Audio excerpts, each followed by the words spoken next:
Fala aí, eu sou o Lucas do Responde Aí. Vamos bater um papo sobre a introdução aos números complexos? Muito bem. Quando a gente estava aprendendo a resolver as equações, a gente viu equações desse tipo aqui, equações do segundo grau.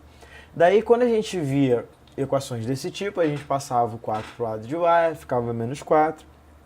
E para resolvermos, nós colocávamos, isso daqui elevado ao quadrado.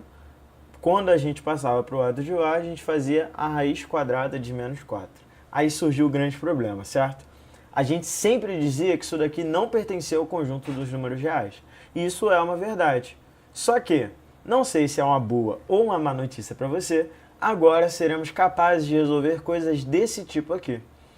É isso que a gente vai aprender agora através dos números complexos. Os números complexos, eles têm uma unidade imaginária, uma unidade que a gente chama de imaginário, que a gente vai chamar de i, de forma tal que i ao quadrado vale menos 1.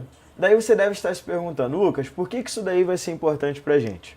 Na verdade, isso é como se fosse um artifício matemático que a gente vai usar. Percebe o seguinte, nesse exemplo que a gente tinha aqui, a gente tinha que o x ele era igual a raiz quadrada de menos 4.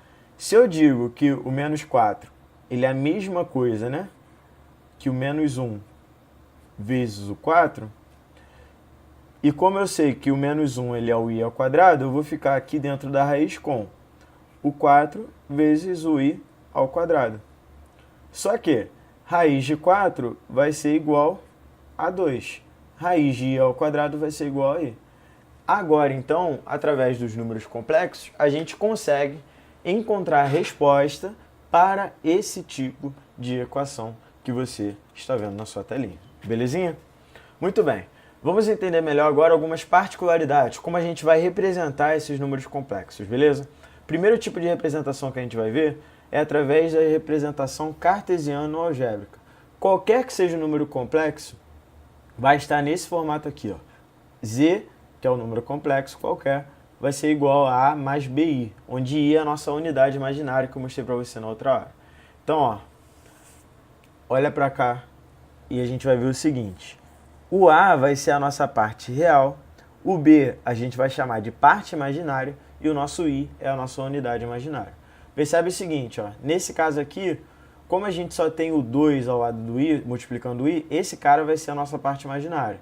E o A, que é a nossa parte real, vai ser igual a zero. Diferente desse caso, o A aqui é igual a 1 e o B vai ser igual a menos 3.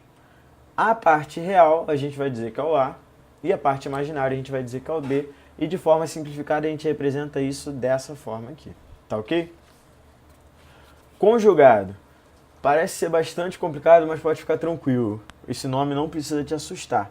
Na verdade, para você fazer o conjugado de um número complexo, você apenas vai trocar o sinal da parte imaginária. Por exemplo, se a gente tinha um número complexo como esse daqui, 2 menos 3i, o conjugado dele, que para você dizer que é um conjugado, você apenas põe essa barrinha em cima do z, você vai trocar o sinal da parte imaginária. Se era menos 3, vai passar a ser mais 3i, beleza?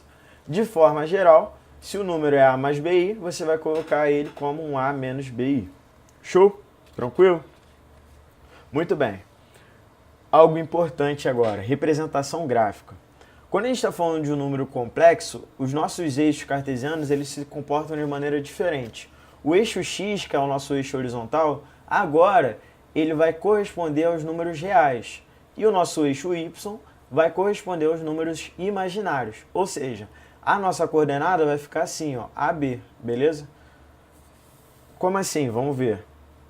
Observe esse caso aqui, Tá vendo só? O meu número complexo ele era z igual a 1 menos i, tá vendo?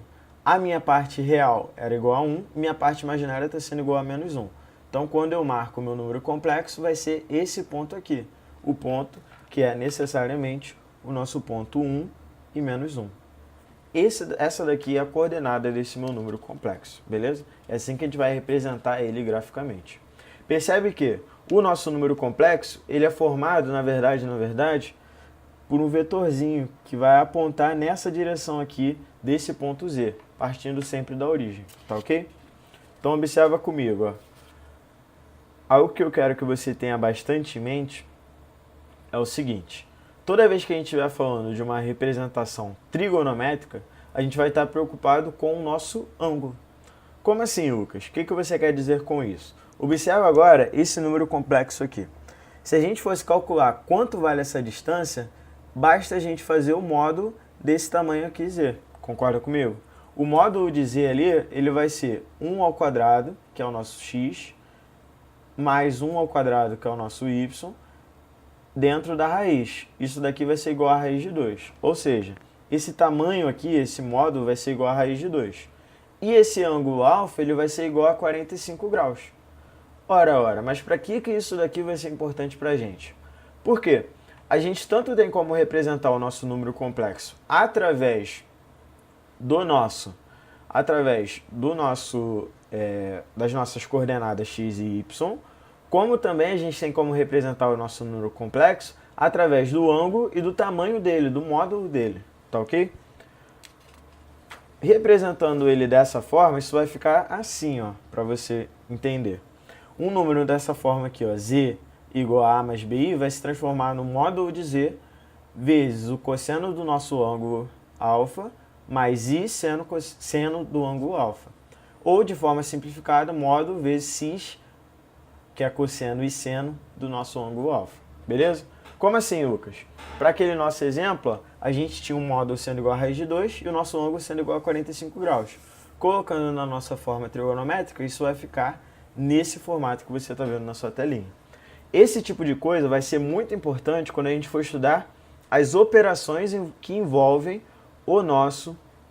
as operações que vão envolver os nossos números complexos, tá ok?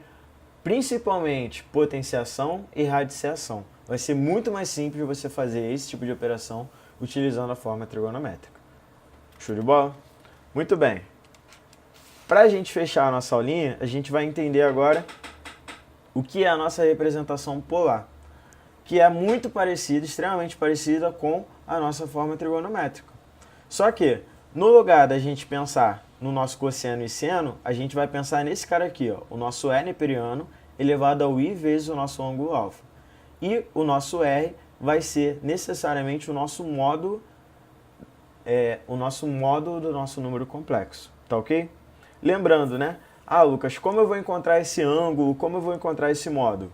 Esse módulo, ele vai ser, né, a raiz quadrada de a ao quadrado mais b ao quadrado. E a gente consegue encontrar o ângulo sempre fazendo o arco tangente do b e do c, beleza? Por quê? Se você observar direitinho, quando a gente está falando de uma representação, né? Quando a gente está falando de uma representação gráfica, você vai ver que o nosso ângulo, ele vai ter aqui, né, a partezinha do A, que é o nosso X, e a partezinha do B, que vai ser o nosso Y. Por isso que a gente consegue utilizar a nossa tangente. O arco tangente é justamente o ângulo que está fazendo aquela tangente ali aparecer. Belezinha? Muito bem. Como vai ser a nossa representação polar? Vai aparecer da seguinte forma. Vai ser o R, que é o nosso módulo, vezes o R neperiano elevado a I vezes o nosso ângulo alfa. Naquele nosso caso, para aquele nosso número complexo, né, z igual a 1 mais i, a gente tem o nosso módulo sendo igual a raiz de 2 e o nosso ângulo sendo igual a π sobre 4, sendo igual a 45 graus. Substituindo aqui na nossa representação polar, a gente chega a esse caso que você está vendo aí na sua telinha. Esse tipo de representação provavelmente vai aparecer menos para você, não é tão usual aparecer, mas agora você já está preparado para tudo na sua provinha, beleza? E aí, esse vídeo te ajudou? Responde aí!